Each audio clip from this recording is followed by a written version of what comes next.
नमस्कार, मैं राजेश श्री अरविंदो सोसाइटी की तरफ से आपका स्वागत करता हूं। हम आपको शिक्षा में शून्य निवेश नवाचार कार्यक्रम ZIA द्वारा संकलित रोचक नवाचार के बारे में बताएंगे। हम इनोवेटिव पाठशाला के अंतर्गत UP2 बोर्ड की कक्षा 3 की गणित विषय की पुस्तक के पाठ 9 अंक ही अंक में प्रश्न बैंक नवाचार का क्रियान्वयन इस वीडियो में हम देखेंगे। सबसे पहले प्रस्तुत पाठ अंक ही अंक के सारांश के बारे में मैं आपको बताना चाहता हूँ। प्रस्तुत पाठ में बताया गया है कि किस तरीके से देवनागरी, अंतर्राष्ट्रीय अंक, देवनागरी अंक तथा रोमन अंकों की पहचान किस तरीके से की जाती है।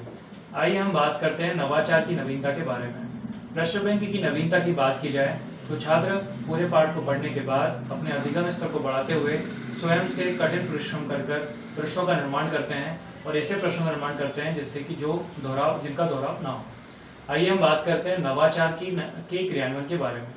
प्रस्तुत पाठ में जब ये नवाचार क्रियान्वित किया जाता है तो छात्र ऐसे प्रश्नों का निर्माण करते हैं जिसपे कि जिनका दोहराव ना हो और वे भी उन पर आधारित होते हैं जो कि अंतर्राष्ट्रीय अंक, देवनागरी अंक तथा रोमन अंकों की जानकारी को छात्र दोहरा सकते हैं। आइए हम बात करते हैं नवाचार के क्रियान्वयन की अवधि के बारे में। नवाचार के क्रियान्वयन में मात्र 20 मिनट का समय लगता है। यदि हम बात करें पूर्व प्रबंधन की तो इस नवाचार के क्रियान्वयन में किसी भी प्रकार के पूर्व प्रबंधन की आवश्यकता नहीं होती है। आइए हम बात करते हैं शिक्षकों के लिए निर्देश की। शिक्षकों के लिए निर्देश ये है कि उन्हें छात्रों को 7 अलग अलग समूह में बांटना होता है और प्रत्येक समूह से कहा जाता है कि वे व्याख्यात्मक, दीर्घ उत्तरीय, लघु उत्तरीय और अति लघु उत्तरीय प्रश्नों का निर्माण करें। प्रश्न को निर्माण के बाद फिर विद्यार्थियों को वे निर्देश देते हैं कि आप सभी में से आपकी सभी समूह में से एक एक नेता चुना जाएगा और उस नेता का यह दायित्व होगा कि वह प्रश्नों को एक जगह पर उसे संकलित करना होगा और ऐसे प्रश्न उसमें से छांटने होंगे यदि जिनका दोहराव हो रहा है तो, जिससे कि प्रत्येक छात्र के पास प्रश्नों का एक बैंक आ सके। प्रत्येक छात्र से ये भी कहा जाता है कि वे जो उसकी उत्तर की कुंजी है, प्रश्नों के उत्तर की जो कुंजी है उसे भी वह साथ ही साथ तैयार कर लें, जिससे कि प्रत्येक छात्र के पास प्रश्नों के साथ साथ उसका उत्तर भी हो। इसके पश्चात सभी जो समूह के नेता हैं उनसे कहा जाता है कि वे अपने अपने प्रश्न आपस में एक दूसरे से वितरित करें, जिससे कि प्रत्येक छात्र के पास एक बड़ा प्रश्नों का भंडार या बड़ा प्रश्नों का बैंक आ सके, जिससे कि वह एक बड़ा प्रश्न बैंक बनाकर और अपने अधिगम स्तर को बढ़ा सके। आइए हम इसे उदाहरण के साथ समझते हैं कि किस तरीके के प्रश्नों का निर्माण किया जाता है। जैसे कि जो अंग्रेजी के अंक हैं, अंतर्राष्ट्रीय अंक हैं, उन्हें लिखा जाता है 1 2 3 4 5 और फिल इन द ब्लैंक छोड़ दिया जाता है, खाली स्थान छोड़ दिया जाता है और पूछा जाता है ये किस तरीके के अंक हैं, तो उसका उत्तर है ये अंतर्राष्ट्रीय अंक है।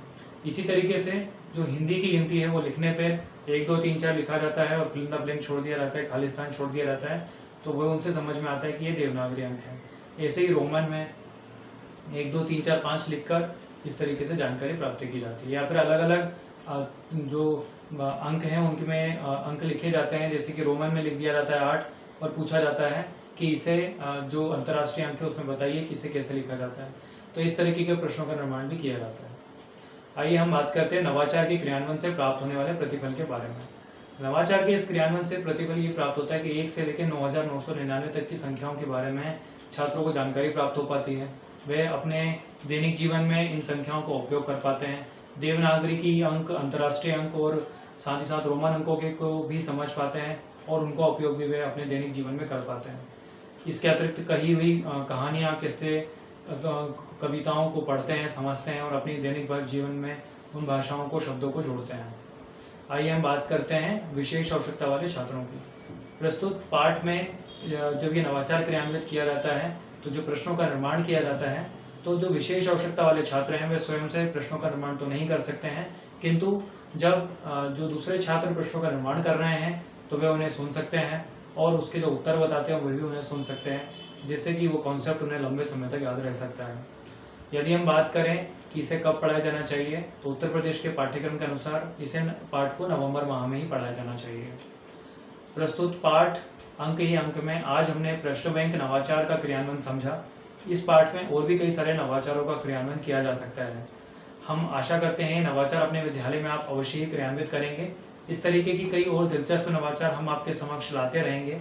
आपसे अनुरोध है आप हमारा YouTube चैनल जरूर सब्सक्राइब करें।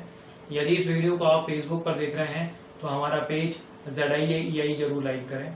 इस वीडियो को में डिस्क्रिप्शन में एक लिंक दिया गया है जिस पर क्लिक कर आप इनोवेटिव पाठशाला ऐप डाउनलोड कर सकते हैं। इस वीडियो पर देखने और लाइक करने के लिए आपका बहुत बहुत धन्यवाद।